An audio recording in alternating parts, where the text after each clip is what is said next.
Laurence, qu'est-ce qui t'a amené justement à vouloir parler de la contagion du cœur et à vouloir expliquer aux autres cette puissance du cœur? Euh, Ce qui m'y a amené, d'abord, c'est la pandémie. En fait, au départ, ça s'est concrétisé quand nous étions séparés les uns des autres. Parce que je me suis dit, mais bon sang, si on nous envoie des,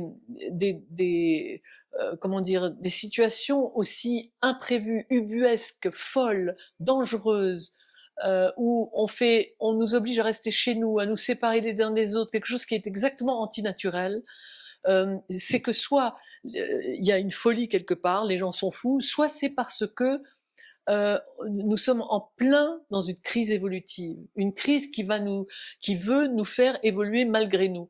Et en réfléchissant à tout ça, je me suis dit, mais ce que nous avons en commun, tous, qui nous rassemble, même si nous sommes séparés apparemment les uns des autres, c'est le cœur. Et tout à coup, je me suis souvenu qu'en 2007, j'avais rencontré Pim Van Lommel, le cardiologue spécialiste des NDE, des expériences aux frontières de la mort, et qui m'avait expliqué d'une part que le cœur était l'organe électromagnétique le plus puissant du corps humain et que donc on pouvait parfaitement s'aimer à distance, contrairement à ce qu'on croit et à ce que disent nos fameux proverbes loin des yeux, loin du cœur, c'était archi faux. Et deuxièmement, que la conscience n'était pas que dans le cerveau, qu'elle était non locale. Et j'ai trouvé que c'était très important à ce moment-là de me dire, mais au fond, si les gens savaient qu'ils ne sont pas séparés les uns des autres, que nous avons, au contraire, que plus on veut nous séparer physiquement, plus on va au contraire réagir par comment dire, une forme de compréhension subtile de ces liens subtils qui nous rassemblent, c'est le moment d'en parler, de les expliquer sur le plan scientifique, de les démontrer aussi, parce que on sait, comme le lien d'une mère à son fils ou à sa fille à distance, que la mère ou le père sentent en particulier ce qui se passe chez leurs enfants, ils sont reliés à eux par le cœur. On sait donc aussi que nous ne sommes pas que ce que nous voyons et que le moment aujourd'hui est un moment crucial à l'heure où on parle de guerre, à l'heure où les pouvoirs en place passent leur vie à essayer de nous préparer à cette intention de guerre, à cette peur. Eh bien c'est plus crucial que jamais de ne pas se laisser influencer par ça, parce qu'en réalité, ce qui est le plus important, c'est de retrouver cette force du cœur pour collaborer, pour pouvoir comment dire, se contacter à distance. Parce que, en fait, nous ne sommes pas nés pour nous haïr, nous sommes nés pour collaborer ensemble. Le cœur est un instrument de collaboration, c'est un instrument de communion, d'union entre les êtres. Et c'est seulement parce que, effectivement, il obéit aux lois de la gravitation et malheureusement qui produit les effets de réaction et de, comment dire, action-réaction pour ce qui est de l'être humain, c'est-à-dire en réalité, effectivement, attraction-répulsion, que nous sommes dans une période où c'est la répulsion qui prédomine. Et donc, plus on va rentrer dans comment dire, dans cette espèce d'atmosphère générale de guerre et de peur, plus on risque, parce que les lois physiques, en fait, sont celles telles qu'elles sont dans notre loi, dans notre incarnation tridimensionnelle, on peut prendre le risque d'être, comment dire, d'être comme hypnotisé par le contraire de l'amour qui est la peur.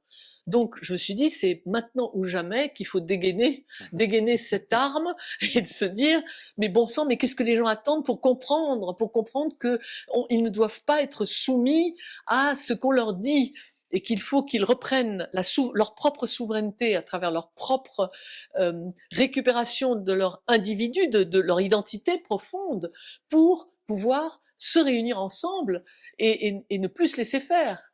C'est pour ça que je pense que c'est plus que jamais important de parler de la contagion du cœur. Parce qu'effectivement, quand on focalise une concentration, quand on focalise une idée sur quelque chose de très très fort et de toxique, malheureusement on l'attire. Donc c'est vraiment important de comprendre l'effet des ondes électromagnétiques sur la matière, sur nos matières. Alors autant la mettre, autant les mettre de l'amour à l'intérieur de nous, mettre de la compassion, mettre de l'empathie, de tout ce qui nous constitue et qui fait beau et qui est notre humain, plutôt que d'aller se focaliser sur des peurs qui vont nous finalement attirer ces peurs. Donc elles vont grandir et elles peuvent créer des dégâts considérables.